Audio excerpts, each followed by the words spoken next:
RCR, la red que comunica y une al Perú. A esta hora vamos a saludar y le agradecemos como siempre la amabilidad que tiene con RCR, Red de Comunicación Regional, al economista y amigo de esta casa, Fernando Castillo Torres, especialista en gestión social y manejo de conflictos. Fernando, qué gusto de saludarte. Un fuerte abrazo a la distancia. Buenas tardes. Muy buenas tardes, José. Un saludo para todos los radioescuchas en los distintos estaciones, en las distintas regiones del Perú, en donde es sintonizado con mucho entusiasmo de RCR. ¿Cómo estás analizando el tema de la conflictividad en el país, ¿no? Porque se hablaba de una leve reducción de conflictos, ¿no? Pero estos aún persisten, ¿no? Y hace unos días conversábamos con el ministro de Energía y Minas y él sostenía que están haciendo trabajos de la Oficina de Gestión Social, pero que estos fundamentalmente están orientados a un trabajo de carácter virtual, ¿no? Y esto, de una u otra manera, lo importante es mirarlo en la perspectiva de cómo trabajamos en campo, porque como marcha la situación en nuestro país con el nivel político, unas elecciones en ciernes, en definitiva, se requiere un trabajo más directo, más de campo, no más efectivo, ¿no? ¿Cómo estás analizando lo que algunos dicen que hay una leve reducción? ¿Existe esto en estos momentos? Bueno, efectivamente el tema de los trabajos sociales, no solamente para los temas mineros, todo tipo de actividad social por su misma naturaleza, los diálogos tienden a ser directos.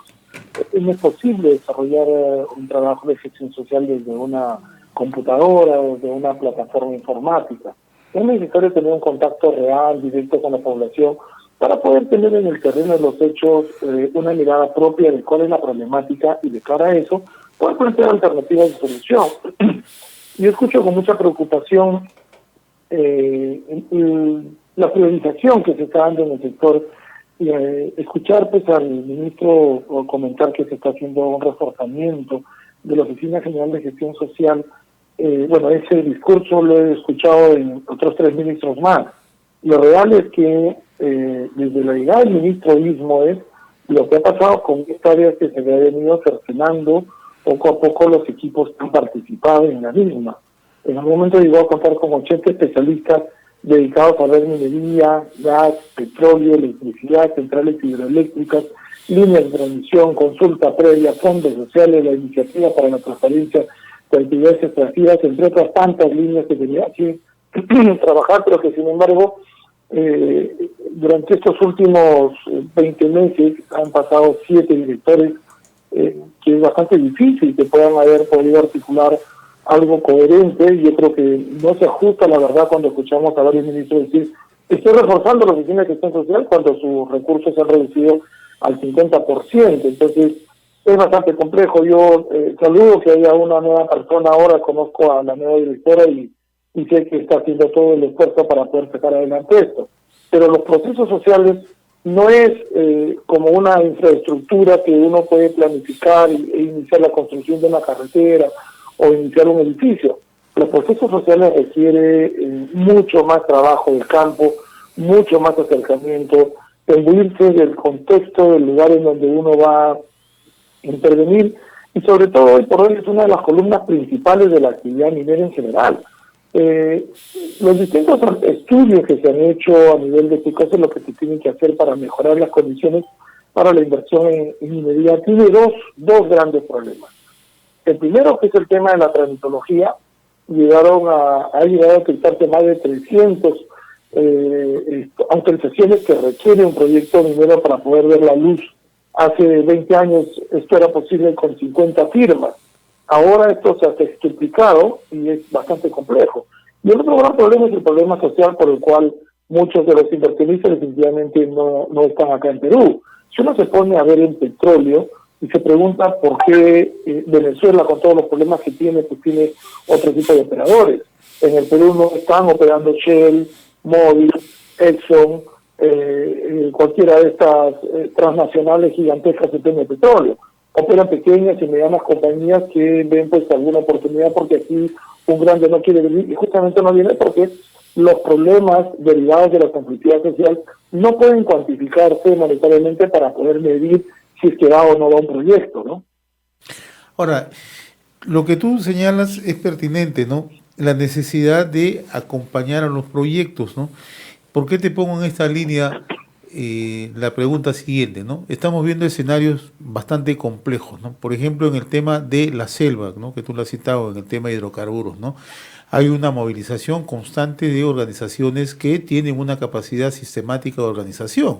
Si lo trasladamos un poco al lado andino, donde hay unidades extractivas, unidades mineras, vemos en el corredor minero que también hay una operatividad permanente. Entonces, eso no se puede perder de vista, ¿no? Simplemente con un informe o ni mucho menos simplemente trazar un diagnóstico. Lo que se quiere hacer es un trabajo articulado con las autoridades, con las propias empresas, ¿no? Para poder justamente hacer ese trabajo, ¿no? De efectividad, ¿no? Entonces, resulta desde tu punto de vista pertinente que en estas circunstancias, en un momento muy complejo, porque estamos ingresando, como te lo explicaba al inicio del programa, de un proceso electoral donde las agendas se van a mover permanentemente, resulta hacer un trabajo mucho más directo, mucho más de acompañamiento y que genere confianza entre los tres elementos: Estado, empresa privada y comunidad. Mira, José, eso es lo que dice la teoría, y eso es lo que dicen todos los libros, folletos, revistas, iniciativas, investigaciones. Pero del marco teórico al hecho práctico, lo real es que el Estado no está acompañando, está ausente, no de ahora, está ausente muchos años, se logró en algún momento a través de procesos de diálogo para construir agendas de desarrollo. Sin embargo, hoy por hoy el principal incumplidor de los compromisos firmados con comunidades es el gobierno nacional, es el Estado justamente. Y esto es justo porque no hay una secuencia, una continuidad entre los servidores que de alguna manera han podido trabajar este tema en los sectores que tienen que ver con el cierre de brechas. Yo escucho a algunos líderes vinculados al sector y algunos funcionarios de Energía y Minas plantear que la agenda principal es, bueno, hagamos el cierre de brechas. Esa no es la agenda del Ministerio de Energía y Minas, es la agenda de todo el Estado. Es la agenda para la cual la Presidencia del Consejo de Ministros tiene, según la Ley Orgánica del Poder Ejecutivo, la misión de articular que para un cierre de brecha haya un servicio de agua potable, que no lo ve Energía y Minas, lo ve Vivienda, que haya un servicio de una conectividad vial, que no lo ve Energía y Minas, lo ve el Ministerio de Transportes y Comunicaciones, que haya una buena capacidad en los servicios de salud, que viven las tablets, que no puede ser posible que nos hayan pasado 6 meses y el gobierno no haya podido al menos hacer una compra, que los servicios de salud no tengamos que estar teniendo tan abandonados, son temas que no los ve el sector de Energía y Minas. El rol del sector de Energía y Minas es promover la actividad extractiva, promover la minería, promover el gas, promover el petróleo, el crecimiento de la oferta eléctrica. En ese sentido, yo sí considero que es necesario, es importante que cada uno pueda un poco estar más cerca a sus roles.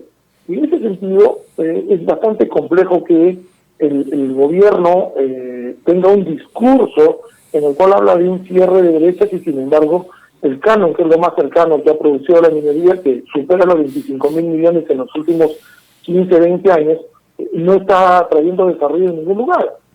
Uno siempre comenta, ¿en dónde está el canon de Antamina? Está en el Estadio Chimbote. ¿En dónde está el canon de Yanacocha? Está en el Estadio Azteca de La Encañada.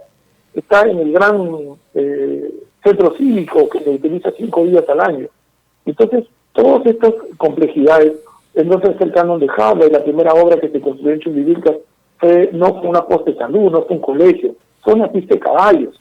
Y entonces, de verdad uno se pone a pensar y escucha a las autoridades de los distintos sectores y dice, la minería debe contribuir. La minería está contribuyendo, lo ha venido haciendo sostenidamente. En esta pandemia ha sido uno de los primeros sectores que se ha volcado para poder apoyar a sus entornos y se ve no solamente la compra de plantas de oxígeno, la compra de balones, la compra de medicamentos, insumos, EPS. De hecho, hay muchos que han destacado por encima de otras, como el caso de Minsur, por ejemplo, el caso de La Bamba, el caso de Buenaventura, sin desmerecer lo que han hecho algunas otras empresas, son aquellas que de alguna manera han tenido un rol un poco más activo en estos días. Y para cerrar el tema de las brechas existentes, yo creo que el sector energía sí tiene una preocupación, que es el tratar de llegar al 100% de electrificar la parte rural del país. y no que tengamos que estar como todos los años entre los meses de octubre y noviembre buscando cómo repartir dinero porque no se logra ejecutar. Si yo quiero plantear una verdadera agenda de cierre de derechos, debo empezar por casa. Y empezar por casa implica que le electrifiquemos el 100% de nuestro Perú para que los niños puedan tener la posibilidad. Mañana va a llegar una tablet a una localidad que no tiene energía eléctrica y cómo la va a cargar. Claro, hay respuestas que me dicen, ya ahora son solares. Sí, pero la capacidad que tienen, de alguna manera eso está en discusión. Entonces, sí debemos tener de alguna manera que cada sector cumpla el rol que tiene asignado dentro de la estructura, dentro del organigrama nacional, para lo que implica el cierre de derechos.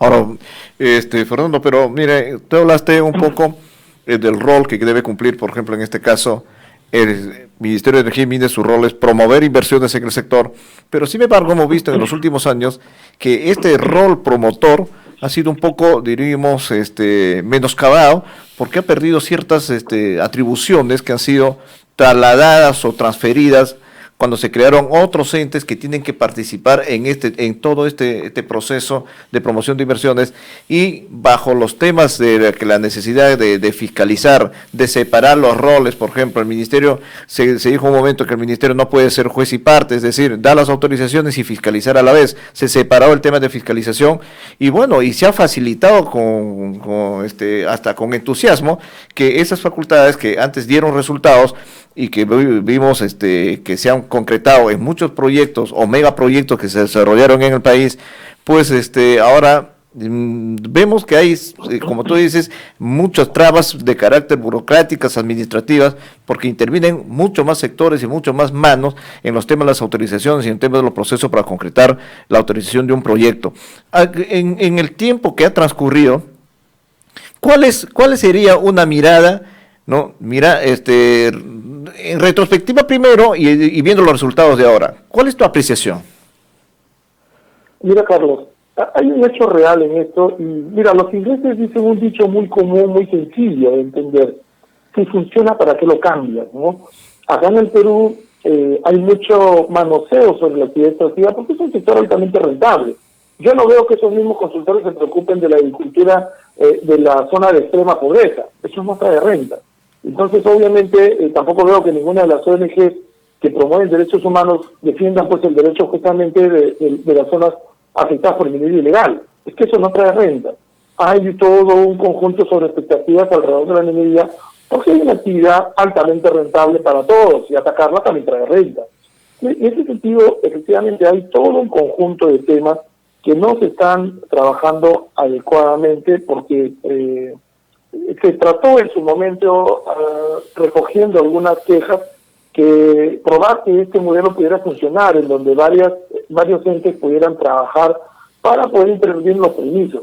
Sin embargo, no se ha visto los elementos de competitividad. Recuerda que los permisos es un elemento importante, determinante, pero hay otros aspectos que tienen que ver con que un inversionista sentado en este momento en Londres o en Tokio defina que el dinero lo envía a Perú, lo envía a Ecuador, lo envía a Chile.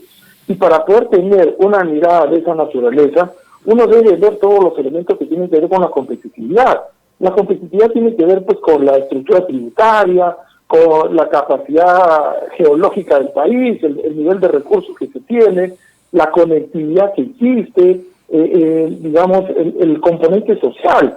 Y en ese sentido nosotros tenemos muchos elementos de qué preocuparnos. No es que nosotros seamos el país más rico del planeta en recursos geológicos.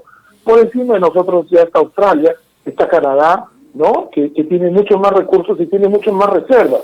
Fíjate, si nosotros nos pusiéramos a explotar completamente el oro peruano existente ya con las reservas probadas, nosotros acabaríamos el oro en 18 años, el cobre en 35 años, la plata en 26 años y el zinc en 13 años. ¿Qué cosa es lo que se está haciendo para renovar estas reservas?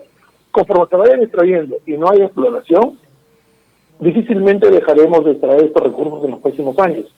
Y es que el país, si bien es cierto, tiene algunas agendas importantes y valiosas, no ha trabajado absolutamente en nada de lo que significa una mejora de los elementos de competitividad. Si quieres hablar de temas de transporte, en temas de industria ferroviaria, nosotros somos uno de los últimos lugares entre el mundo civilizado en el cual se pueda ver. Apenas contamos con un tren en el sur, el tren de la carretera central que funciona una vez al mes, y paramos de contar. Si uno ve cómo estamos en puertos, bueno, somos superados por Chile y estamos mejor que Australia, que México, Canadá y Sudáfrica, pero sin embargo tenemos muchas cosas que mejorar porque Chile tiene toda su costa del Pacífico con puertos de alta gama, de alta tecnología, con bajos costos. Uno puede ir a Valparaíso y encuentra mejores costos que los puntos portuarios del Perú. Si uno ve las carreteras, la condición de la conectividad en el Perú es deprimente. O sea, por encima de nosotros están muchos países que son competidores nuestros en minería. Si un inversionista tuviera que pensar nuevamente, si viene e invierte esos 10.000 millones de dólares que ha invertido en las Bambas en Apurímac, yo veo que difícilmente pueda desarrollarse porque esta empresa ha hecho todo un esfuerzo para desarrollar minería a 800 kilómetros del mar, a 4.500 metros sobre el nivel del mar, todo un reto que lo ha logrado desarrollar, pero que sin embargo no está recibiendo el apoyo del gobierno para sacar adelante un proyecto que cuenta con todas las garantías contractuales por haber sido un proyecto concesionado por el Estado peruano. Si uno sigue viendo la conectividad, en temas de conectividad aérea, Perú sigue siendo nuevamente el último lugar entre los países mineros. Entonces, no hemos logrado ni siquiera terminar de construir el segundo aeropuerto, la segunda pista, del aeropuerto internacional. Entonces, uno empieza a ver realmente por qué tendría que venir un inversionista acá. A lo mejor viene por probar nuestro potaje y nuestra industria gastronómica, pero no porque tengamos las mejores facilidades en las cuales el Estado no ha trabajado para mejorarlas. Y fíjate que esto no es un tema en el cual solamente nos preocupa a nosotros. Países como Colombia, como Ecuador, han estudiado estos indicadores que el año pasado en el PENIMI, el Instituto de Ingeniería de Minas del Perú, contrató a Macroconsult, que hizo un extraordinario trabajo en mostrar cuáles son los elementos que deberíamos mejorar en un índice de competitividad vinculado estrictamente a la actividad minera. Y esto no veo, por lo menos, en ninguno de los inputs que ha tenido el plan de competitividad con 46 horas, que se hable sobre temas vinculados a mejora de la infraestructura vinculada a la actividad pasiva. Todo lo contrario.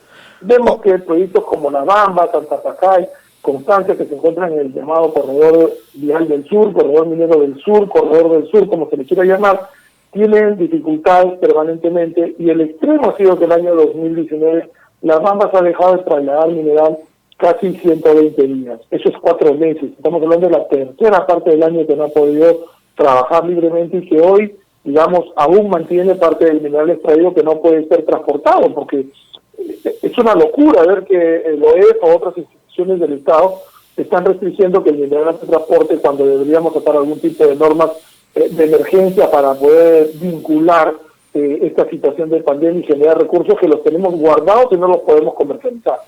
Y ahora se están tratando de generar otro tipo de condiciones y decirle a esa empresa, oye, ya no vas a poder seguir trasladando pues todo el volumen que tengas por una carretera, ahora vas a requerir hacer o un mineroducto o un ferrocarril, y esos son son situaciones que complican aún más este escenario. Pero también lo que te quería plantear es lo siguiente: escuchamos incluso hasta al ministro cuando se discuten estos temas, por ejemplo, sobre los proyectos que en el futuro inmediato vamos a tener en desarrollo, y escuchamos los nombres que se repiten permanentemente.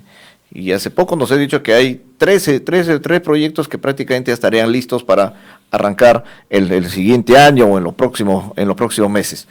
Y el otro, eso lo que te quería preguntar es, ¿sí? ¿Tú también tienes conocimiento si es que eso es, en términos reales, eso se va a producir? Porque cuando se va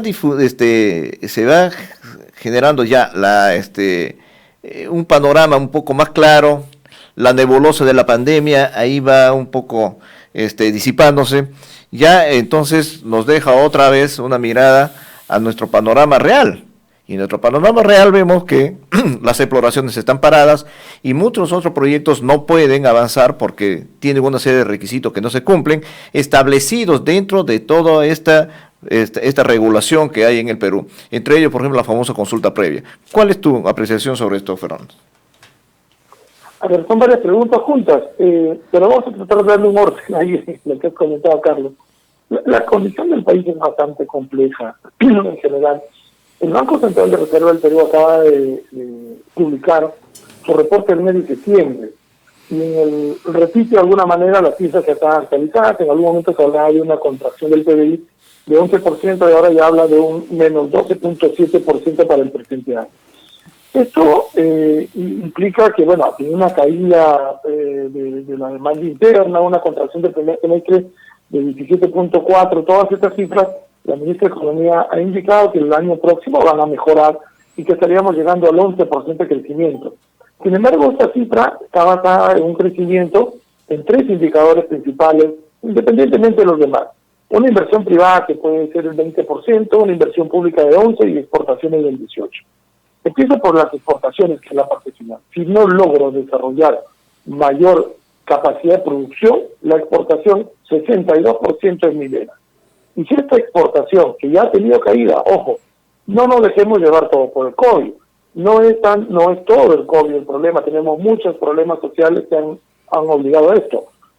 Solo en 2 minerales, el oro y el cobre. Antes del COVID, a finales de febrero, principios de marzo de este año, el oro ya había bajado entre los 10.000 gramos a 8.000 gramos en ese mismo periodo con relación al año 2019. Tuvo una caída de 20% en los primeros 2 meses y no había COVID. En el caso del cobre, el año pasado, en el mismo periodo, en la misma fecha, tuvimos 200.000 toneladas métricas de producción y este año tuvimos para el mismo periodo 150.000 toneladas, es decir, 25% de caída de producción. Entonces, al llegar el COVID, esto ha acrecentado, al contrario, de manera que nuestras exportaciones, yo veo bastante complejo que la exportación minera alimentada en estas últimas semanas por un crecimiento del precio del oro y el cobre pudiera agarrar una mejora, pero por volumen de producción, que es por lo que se mide normalmente, ya habíamos tenido caída a febrero del presente año. Si uno ve la inversión pública, un crecimiento importante, estamos dejando de ver que el año próximo es un año electoral. Y como año electoral es un cambio de gobierno, y los últimos 2 o 3 meses, previo al cambio de gobierno, muchos de los sectores o funcionarios que tienen que firmar temas vinculados a ejecución del presupuesto simplemente ya no lo hacen porque viene un nuevo gobierno. Y cuando viene un nuevo gobierno, los primeros 2 meses le toma tiempo en tomar el pulso. Esto es algo normal cada 5 años que se cambia de gobierno. Por lo tanto, muchos analistas, yo particularmente tengo mis dudas que nosotros el año próximo alcancemos un crecimiento del 11%. Ojalá fuera así, lo deseamos profundamente. Y entrando en sí en lo que significa el tema ya de nuestro sector, en lo que significaría cómo hacer para generar más inversión y cómo está realmente el tema que has mencionado, los 3, 4 proyectos que se vienen anunciando. Fíjate, todos estos elementos que vive nuestro país en la coyuntura política, en el discurso que las compañías tienen que cargarse con la responsabilidad social alrededor de la resolución de los problemas que el Estado no resuelve en las comunidades al costado, más esta incertidumbre política y diversos elementos que suman a la misma, están haciendo que muchas compañías posterguen sus decisiones de inversión del año 2021 al año 2022, algunas al 23 y otras al 24. Es lamentable, pero yo soy consultor para muchas organizaciones y compañías mineras importantes y estoy al tanto, como lo están al tanto todo el mundo, los consultores, de cómo están realmente los flujos en torno a cada empresa. Y a mí me gustaría compartir el mismo optimismo que ha tenido el sector en sus distintos anuncios, pero lamentablemente creo que no va a ser así, ojalá me equivoque. Pero se menciona, por ejemplo, que Corani, con sus $600 millones, estaría desarrollándose en 3 y el próximo año. Eso no es tan así. Corani no logra apalancar los recursos económicos en falta de liquidez y no logra ni en Toronto ni en ninguna otra bolsa levantar los recursos suficientes. Por lo tanto, es un proyecto que en este momento está descartado, que el año 21 pueda hacer algún tipo de inversión. Yanacocha Sulfuros también ha tenido un anuncio y lo ha comentado el Ministerio, que los anuncios hechos para el año 2020 están probablemente para el año 2021. Sé por fuentes internas que esto es más seguro que sea el año 2022. En el caso de San Gabriel, también estamos hablando de $400 millones. Es un proyecto que tiene pendiente una consulta previa que puede pasarse de 4 a 6 meses. En esto quiero hacer un hincapié, una pequeña intervención, un paréntesis. La consulta previa de alguna manera significa un elemento importante de acercamiento con las comunidades, pero esto debe ser desarrollado de forma correcta, y el sector lamentablemente en los últimos 2 años no han logrado acercar la consulta, y tenemos importantes proyectos de mayor inversión, aunque San Gabriel, que no están pudiendo moverse porque definitivamente no ha avanzado en la consulta previa. Me refiero por Cohuayco, que gracias a esta intervención del sector de energía y minas ha pasado su inversión al año 2024. La inversión en Pampacancha, en Hasbay, que requiere de una consulta previa también, que Hasbay tiene los recursos a la mano y espera que el Ministerio pueda terminar con esta consulta. La ampliación del segundo tajo de Las Bambas, Charcobamba, está a la espera que el Ministerio de Energía y Minas también pueda avanzar con el proceso de consulta previa, que está estancado más de 1 año. Entonces uno sigue revisando la lista y encontramos a Hochschild, encontramos a otras compañías que tienen proyectos que están estancados justamente porque no se está avanzando la consulta previa, no porque sea buena o mala, no voy a detenerme en hacer un juicio de valor de la validez o no del proceso de diálogo, sino porque lamentablemente el sector no ha tomado las acciones respectivas a pesar de tener los presupuestos para poder hacerlo y poder determinar el gasto suficiente para poder sacar adelante esta consulta previa, ¿no? Y uno sigue mirando por los demás proyectos que están en cartera. Bueno, Magistral se le vence su impacto ambiental el año 2021, es un proyecto que tiene una inversión de $500 millones, pero tampoco tiene tomada la decisión para poder hacer esta inversión. Entonces probablemente estemos hablando del año 2023 o 2024 en que vaya llegando. Entonces, si uno sigue sumando así las fechas, los cronogramas internos que tiene cada compañía, se encuentra con que los flujos de inversión de los nuevos proyectos mineros, ya no hablo de la inversión actual, porque constantemente el sector repite, tenemos $5.800 millones de Quellaveco, ya no hay 5.800, ya se invirtió 32%.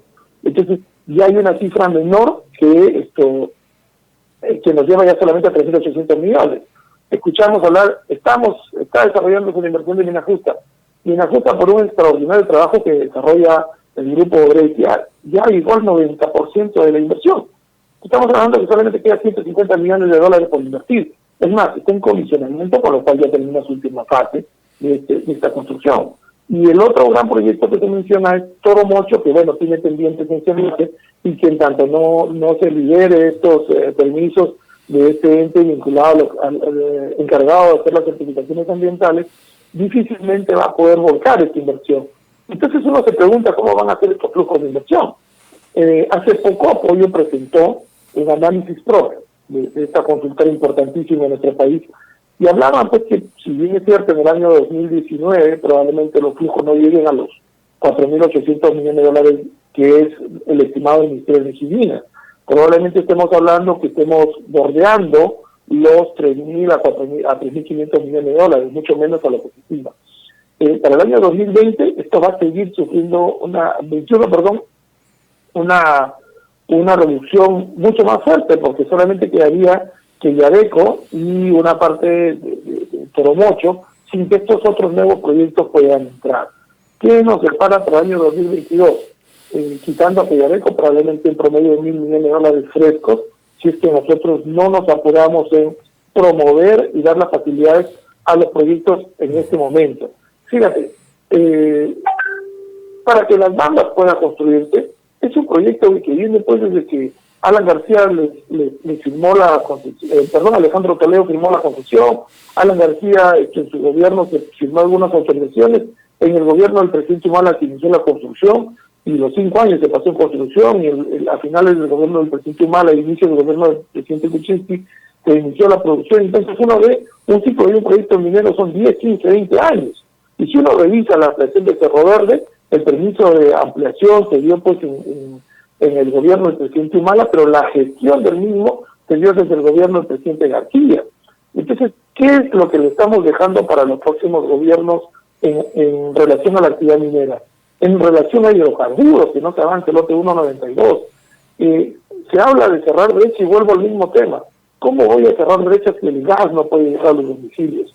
Si el gasoducto sur peruano, que se quedó trunco por los actos delictivos de Odebrecht, esta gestión la ha pospuesto para el año 2024, cuando la capacidad de decisión la tiene hasta el 28 de julio del año 2021, y no puede decir el siguiente gobierno, tú ejecuta el 2024. cuando tranquilamente puede tomarse una decisión que pudiera ejecutarse en 2022 o 2023. Y ya la consultora encargada de hacer el redimensionamiento de la obra ha planteado pues una inversión que bordea los $4.000 millones, y esto sería una APP. Que no puede tomarse 4 años en formular una APP. Esto es de alguna manera bastante complejo para poderlo tener que esperar que suceda como se está planteando, ¿no? Bueno, Fernando, un amplio panorama para ver. No nos has dejado extenso nada, y real, ¿no? casi nada de apetito para el almuerzo, así que hay otros temas que vamos a seguir tocando en estas reflexiones y en estos análisis que estamos haciendo semanalmente aquí en RCR. Bien, te despedimos, estás con una camisa aliancista, muy a tu estilo, ¿no? Y nos vemos y nos reunimos nuevamente para seguir conversando de estos temas en la próxima semana. Muchas gracias, Fernando, como siempre, agradecerte por la deferencia que tienes con RCR, Red de Comunicación Regional. Te dejo planteado el próximo tema, la siguiente semana, el tema del canon, ¿no? Comes dice que no se ha ejecutado, tan solo el 30% se ha ejecutado, y el presidente les ha ofrecido más dinero a los gobiernos regionales, ¿no? Un desembolso del canon. Eso es un tema que en realidad merece ser tratado. Te agradezco, Fernando, como siempre, la amabilidad. Definitivamente. Ok, muchas gracias, José, muchas gracias, Carlos. Gracias, un fuerte abrazo. RCR, la red que comunica y une al Perú.